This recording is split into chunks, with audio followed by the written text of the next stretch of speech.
Bismillahirrahmanirrahim. Dear viewers, Assalamu alaikum. Welcome to Conceptual World. Today our topic is tragedy. Aristotle tragedy. And अगर आपको मेरी video अच्छी लगे तो लाइक कर दीजिएगा और मेरे चैनल को भी सब्सक्राइब कर दें। देन स्टार्ट करते हैं अपने लेक्चर को। According to Aristotle, tragedy is one of the form of poetry. Tragedy क्या है? एक फॉर्म है पोइट्री की।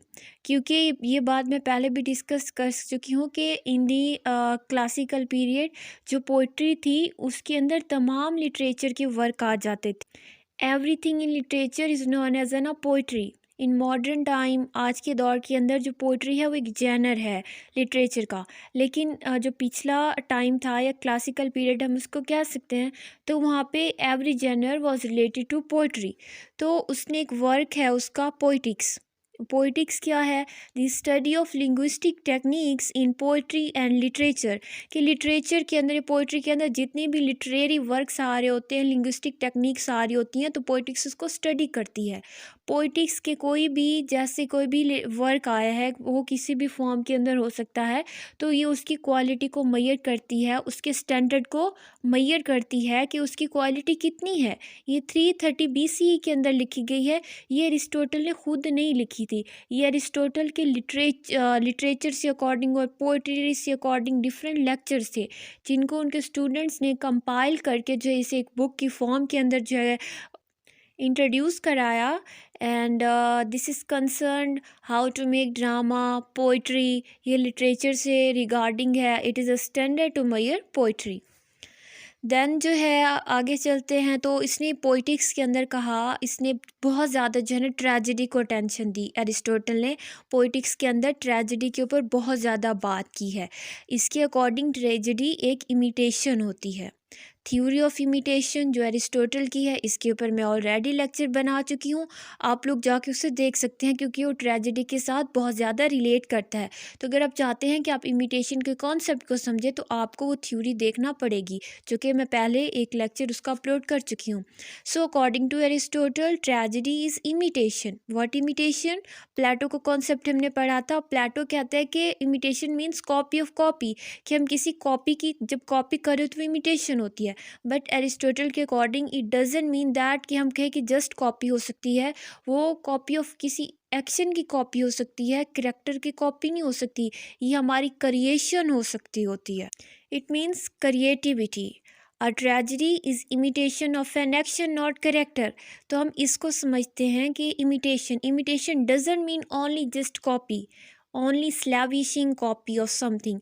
It means creation, recreation. It means to talk about reality of nature. It means to talk real life representation. And action का क्या मतलब होता है?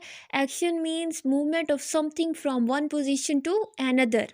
कि जब एक पोजीशन से दूसरी पोजीशन तक जब ये मूवमेंट हो रही होती है तो हम इसको एक्शन बोल सकते होते हैं।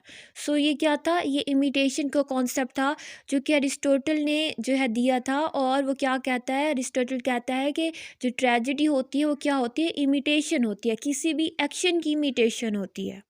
And one of the most important thing, tragedy जो है वो लिखी जाती है उस लैंग्वेज के अंदर जिस लैंग्वेज के अंदर मेलोडी प्रेजेंट हो, रिथम प्रेजेंट हो, और ये जो है एक्ट करके दिखाई जाती है। It is not enjoyable to listen और नरेट, के कोई चीज़ जैसे स्टोरीज़ होती है वो सुनाई जाती हैं एंड लिखी जाती हैं तो हम उनको पढ़ते हैं। नहीं, ये ट्रेजेडी हमें एक्ट करके दिखाई जाती है, हमें प्रेजेंट करती है कि हमें क्या मैसेज कन्वे करना चाह रही है। तो ये इसके प्रॉपर प्रोसीजर होता है जिसके थ्रू इसे एक्ट किया जाता है। देन जो है ट्रेजेडी के फंक्शन की बात करते हैं। ट्रेजेडी जो है एक सुपीरियर आर्ट है, superior art form of literature है, क्योंकि ऑडियंस को प्योरीफाई करती है। किस तरह प्योरीफाई करती है? कि जो ऑडियंस होते हैं उनके अंदर इमोशंस को अवे करती है, जैसा कि फेयर हो गया, पीटी हो गया, तो ये इन इमोशंस को अवे करती है। ये जो प्रोसेस होता है क्या इमोशंस को अवे करने का, the process of awaking both this emotion is known as an catharsis. कि एक प्रॉपर प्रोसीजर होता है स्टेज के ऊपर, जिसके थ्रू जो है ट्रेजेडी को एक्ट करके दिखाया जाता है। उस एक्ट के थ्रू जो ऑडियंस वहाँ पे बैठी हुई होती है, तो क्या उनके अंदर जो होते हैं उसको देख के इमोशंस जो होते हैं वो अवेक होते हैं, लाइक फेयर हो गया, पिटी हो गया। तो ये जो सारा प्रोसेस होगा इमोशंस को अवेक करने का, हम इसको कैथारसिस बोलते हैं।